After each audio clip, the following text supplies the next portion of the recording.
Today on Government Matters, as the highest-ranking officer in the Army, the Chief of Staff is the principal military advisor to the Secretary of the Army.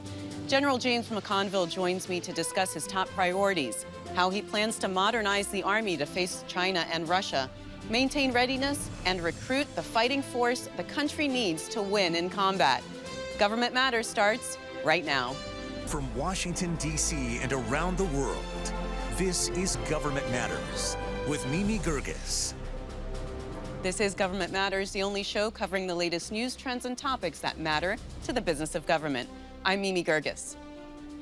The Chief of Staff of the Army, General James McConville, joins me to talk about his top priorities, challenges, and vision for modernizing America's Army. General, welcome to the program. Thanks, Mimi. It's great to be here with you. I want to start with the war in Ukraine. How is the U.S. Army supporting that effort? Well, first of all, what the United States Army is doing is reassuring allies and partners, and we actually surged forces forward to make sure that we could stand strong with our NATO partners. But the other thing we're doing is working with the Ukrainians, giving them the weapon systems and equipment that they need, and also helping them with their training. So you did deploy Army soldiers out there in Europe. Tell me how many are out there and what are they doing? Yeah, right now we have a little over 48,000 soldiers supporting our NATO partners, reassuring them. And this included 2 corps for the United States Army, 2 divisions, and multiple brigade combat teams. And they are training with our allies and partners over there, and also reassuring them and providing training to the Ukrainian forces. I wanted to ask you about that training. What kind of training are you involved in? How extensive is it? Well, what we're doing is providing them training along with our allies and partners on some of the weapon systems that they're getting. We're also providing maintenance training so they can take care of these systems. You know, the President has authorized a lot of military support for Ukraine. Are those stocks being replenished? How quickly? I mean, where are those, you know, all those weapons going over there? Are we getting new ones to replace them? Well, it's a little of all. You know, we're certainly replenishing the stocks. Some of the systems are older systems, and so rather than replacing the older systems, we'll buy the newer systems, and that's been the approach we're taking. But all those, the ammunition and the weapon systems, we're in the process of replenishing.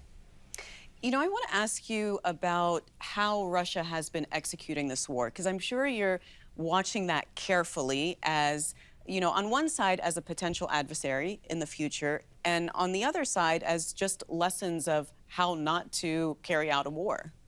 Yeah, well, we're taking a hard look. We have our Center for Army Lessons Learned over in Europe, and we're watching everything that's going on. And I would say, this conflict is not over. It's very, very serious.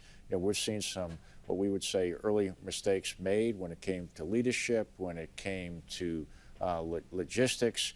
And what we're seeing is, Ukrainians, the will of their soldiers is extremely strong, and that has made a huge difference in the early part of this conflict.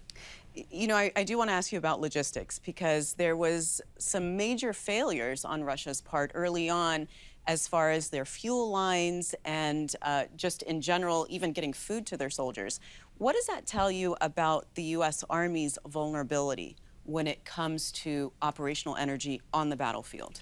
Well, there's an old adage in the United States Army that professionals study logistics and amateurs study tactics, and we take it very, very seriously when it comes to energy, and I mean, we want to reduce fuel. And one of the things we want to either make our vehicles more efficient, whether that's making them hybrid, but very, very concerned about the ability to move logistics on the battlefield. And I would suggest that our Army does that as well as anybody. So what are you doing, though, in response to that? I know that there's a climate strategy. Of course, it's not just about operational energy, but about reducing emissions and the impact to the environment. What concrete steps are you taking? Well, what I'm looking at is how do we make the Army more ready when it comes to our war-fighting weapon systems. So anything that we can do to reduce the amount of fuel on the battlefield is to our advantage. Having large tankers moving down roads, as we saw in Afghanistan and Iraq, is something that we want to reduce because it's the safety of our soldiers. So having vehicles that we're moving forward more on hybrid, we're not at the point where, you know, tactical combat vehicles can be all electric, but they can be hybrid, and that can reduce the amount of fuel. It also reduces the amount of noise, which is very helpful for us for our vehicles. For the signature, as far as the adversary knowing where you are. That's right, yeah. They're much quieter in certain capabilities, and we can operate them longer. Well, let me ask you about modernization, because this is now a big push for the Army in response, really, to China's modernizing. Tell me where you are on that and some of the challenges that you're facing. Well, the Army's undergoing what I would argue is the biggest transformation in 40 years. And I suggest that every 40 years the Army has to transform and modernize. It did it right before World War II in the 1940s. We did it when I came in the Army in 1980, and now we're in 2020 and we're doing the same thing. And so it's not just new weapon systems, though that is what a lot of people are interested in, but it's new doctrine, multi-domain operations for us. It's new organizations, multi-domain task forces, the security force assistance brigades. We're changing how we train, taking advantage of the technology, but we're also developing new weapon systems along our 6 modernization priorities. Well, tell me about some of those new systems and some of the priorities. Well, the first priority is long-range precision fires, and it starts with hypersonic missile capability, and we plan on having that available to our Army next year, which is very fast as far as developing a weapons system. Now, when you say available, Yes. do you mean it will be fielded and operational at scale? No, what I mean is the first battery of hypersonics will be in the hands of soldiers by the end of 2023. But also, we're developing the capability to sink ships. So we have a mid-range capability. We're developing a precision strike missile that's a land surface-to-surface missile capability that has a range in excess of 500 kilometers. That's going to give us the capability to hit land targets and very near in the future also to hit targets at sea. But we're taking a look at modernizing our ground vehicles, our aircraft. Very concerned about air and missile defense, especially when it comes to lethal drones. And we're giving our soldiers the equipment they need to be more lethal. All right, we're going to take a quick pause here and come back and continue. Okay.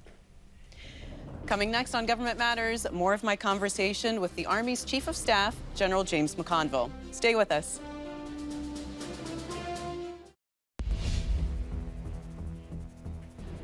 Welcome back. My guest is General James McConville. He's the Chief of Staff of the U.S. Army. General, we're talking about hypersonics, and I want to ask you, what capability will that give the U.S. Army, and is it worth the investment? Well, the capability it's going to give the U.S. Army is really the speed, which is in excess of Mach 5. We won't get into the exact speed, but very fast missile capability. The range is extensive, and we're talking thousands of miles capability. And what it allows the Army to do is to provide a deterrence capability. For our adversaries, we have the ability to reach from a very long distance and use the convergence of our sensors to strike targets if required in a very quick manner, which I think is very important for us. And China has successfully tested a hypersonic weapon. Russia has claimed to have used a hypersonic weapon. Well, we certainly want to have the capabilities that our competitors have, and we're developing those capabilities. You recently wrapped up a joint exercise called INDO-PACIFIC. What was the purpose of that, and what was the outcome of the exercise? Well, the purpose of these exercises is to work with allies and partners, and for some of our viewers that may not be familiar with the military, it's like scrimmaging. You want to practice kind of the plays that you're going to use in the game, and that's how we become better trained and more ready with our forces and working with our friends in the area. It's very important to have these exercises. I don't have to tell you that there's a lot of water out there in the Indo-Pacific, and most people see this as, this is the Navy's game. Yeah. What role does the Army play in a potential conflict in the Pacific? Well, I think, first of all, as we take a look at even in Ukraine, it's really a battle of wills. And it's a battle of the people's wills. And most of the people that in the Pacific live on land. And so there's a role for land forces whether it's reassuring allies and partners there. The Army is going to provide long-range precision fires. It's going to provide air and missile defense. It does logistics. It also provides combat credible ground forces that can work with our allies and partners and conduct any type of combat operations if required. So what new capabilities will the U.S. Army need specifically to fight in the Pacific? Well, one of those is a new organization we're calling the Multi-Domain Task Force that has really two primary capabilities. Long-range precision effects, which means it does intelligence, information operations, cyber, electronic warfare, and space operations. And it also provides long-range precision fires, which will include hypersonics, a mid-range capability that can sink ships, then a precision strike missile capability that can engage ground targets or soon-to-be ships in the future, along with integrated air and missile defense. And I understand you're standing up a total of 5 multi-domain task forces. How many are active now, and where are they? Yeah, right now we have 3 that are active. One is at Fort Lewis, one is being stood up in Hawaii right now, and one's in Europe. I want to ask you about the fiscal 23 budget request. You don't have unlimited funds, obviously. You're going to have to make tough choices. Right. What are you going to be giving up? Well, what we're trying to do is we're trying to, make sure the Army, we take care of our people. We start with our people. People's the #1 priority, and so we're taking a hard look at how big the Army should be. Second of all, we got to make sure that the Army is ready today, so we have to invest in training and flying hours so the soldiers that we send into combat are ready to go, and we're doing that. And the third is we have to modernize the Army, which I say is future readiness. And so we're trying to find that sweet spot in each of these areas because we have the budget we have. You've said this, quote, we'd like to have a big stick, but if we can't have a big stick, we'd like to have a sharp stick. Exactly. What does that mean in terms of acquisition for the Army? Well, what it means is we want to have lethal systems. Systems, if you think about even with long-range precision fires, if you were a boxer, you want to have longer reach. You want to be able to, reach out further than your adversary can, and that's what we want to be able to do. And we're seeing that in Ukraine right now. The reason the Ukrainians want longer-range fires is so they can reach out and hit their adversary. What do you want to say to your industry partners, the people that are actually making these systems for you? What do you want them to know? Well, we want to know what they're doing is extremely important, and cost, performance, and schedule matters. And there's not a lot of extra funding to be had, so we have to be very efficient and very effective with the funds that we get. And it's important that we field these systems in a time of relevance. And speaking of the budget, what do you want Congress to know, the people that are holding the purse strings? Well, I think we're in a very dangerous time in the world right now, and I think that we need to have a very capable military. I grew up in an environment where President Reagan at my graduation talked about peace through strength, and I still believe that today. Is we need to have a strong military, a strong Army, and in order to do that, we need the resources. All right, we're going to take a quick pause right here and then finish up our conversation. Sure. Coming up on Government Matters, we'll continue the conversation with the Army's top-ranking officer, General James McConville. We'll be right back.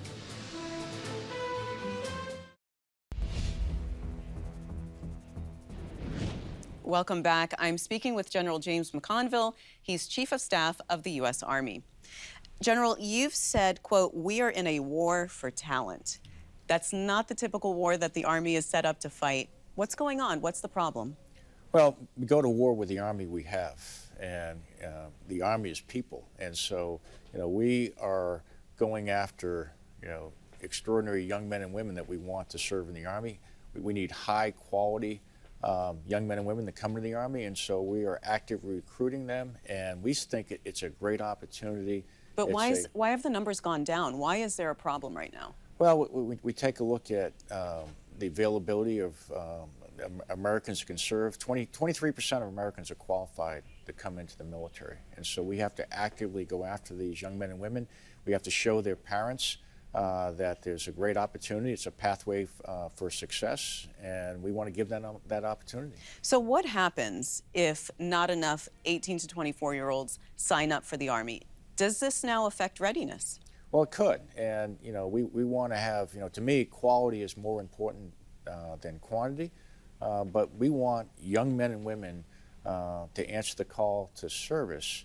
And more importantly, we think it's a great opportunity for them. Great way to get ahead in life. All right, give me your best pitch. Okay, well, but I would say that, you know, I take a look at all the extraordinary young men and women that I serve with. And I look at myself. I was working for the Quincy Sewage Department when I was 16 years old and got a chance to go to college, and I've got a chance to be the Chief of Staff of the Army. But there's so many examples in the Army of young people, working class people that came in the Army, got an opportunity to get training, to get education, to get discipline, and whether they stay 4 years or 41 years, it's just a great opportunity. And the other thing I would say is, you know, someday when you're older, people are going to ask you what you did with your life.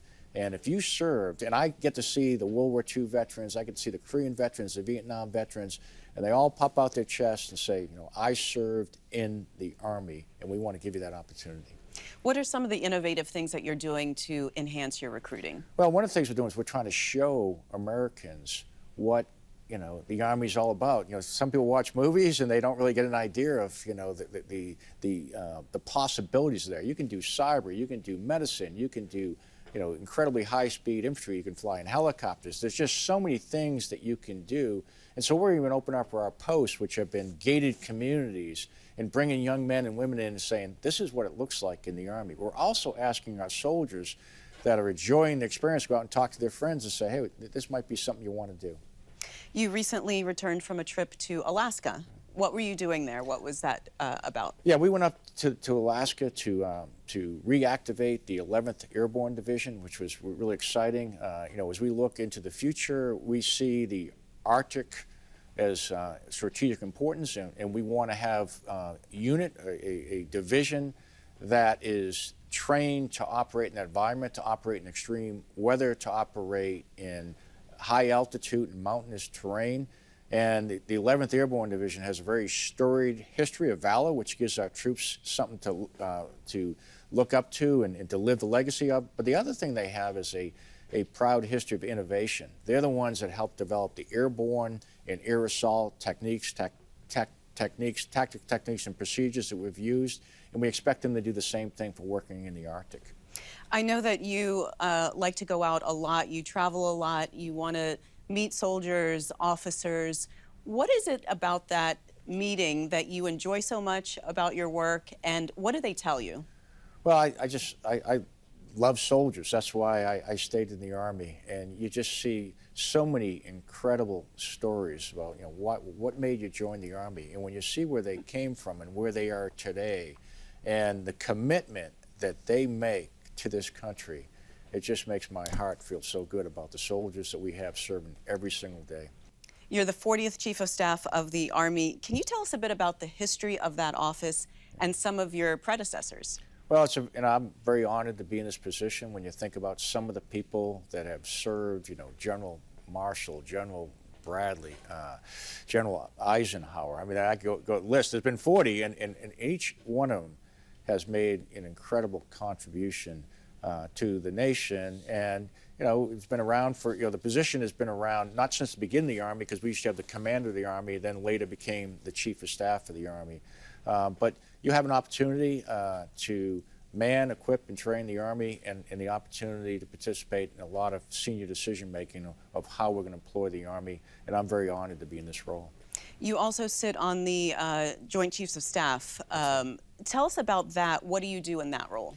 Yeah, I should have said, like, as the Chief of Staff of the Army, you're mainly concerned with manning, organized, training, and equipping the Army as the Chief of Staff. But you also sit in the Joint Chiefs, where you're involved in the planning and the strategy of how we're going to employ the military as a whole, and provide that advice to the Secretary of Defense and to the President. Do you interact directly with the President, or that goes through the Joint Chiefs? Well, we do sometimes, but we don't. Normally, the Chairman is the one that routinely interacts with the President, but we do on occasion. We have a chance to talk to them. They come over and they listen to what we have to say, and we do that routinely. You have a 4-year term. Yes. What's the most important thing that you want to accomplish before you leave office? Well, you know, there's really 3 things. We want to make sure that we have a high-quality Army, and that's why we're actively recruiting extraordinary young men and women, and making sure that we leave the right leaders in place, and we have some good programs to do that. We certainly want to make sure that our Army is ready, that, you know, if we're going to send soldiers into combat, they're ready to fight and win. And the third is to make sure we're setting up future chiefs and future leaders with the modernization and the equipment they're going to need to be successful in the future. I want to ask about your family, because you have 3 kids. All 3 are serving in the Army. You have a son-in-law that's also serving in the Army. And you just should have had more kids, because you would have solved your recruiting problem that way. Right. Well, that's right. I think so. But I think, you know, I feel very blessed that, you know, my 2 sons and daughter chose to serve. My son-in-law is serving. Incredible story. You know, someone that came in the Army at 19, got an opportunity to go to college while he was in the Army, went to a program we call Green to Gold, and now he's a 2nd lieutenant in the infantry. And so there's tremendous opportunities for young men and women in the Army. And we just have to wait for your grandkids then. That's right. But we're going to ask everyone else to send their kids too, because there's great opportunities here. Absolutely. General, thank you so much for coming in and for making the time for us. Well, thank you, Mimi. It's great having been with you. If you miss an episode of Government Matters, it's on our website at govmatters.tv. And don't forget, you can find every episode of our program on YouTube. Be sure to hit subscribe so you don't miss any of the videos we post. That's the latest from Washington. Join me weeknights at 8 and 10:30 on WJLA 24/7 News and Sunday mornings at 10:30 on 7 News to stay plugged in on issues that matter to the business of government. Thanks for watching. I'm Mimi Geerges.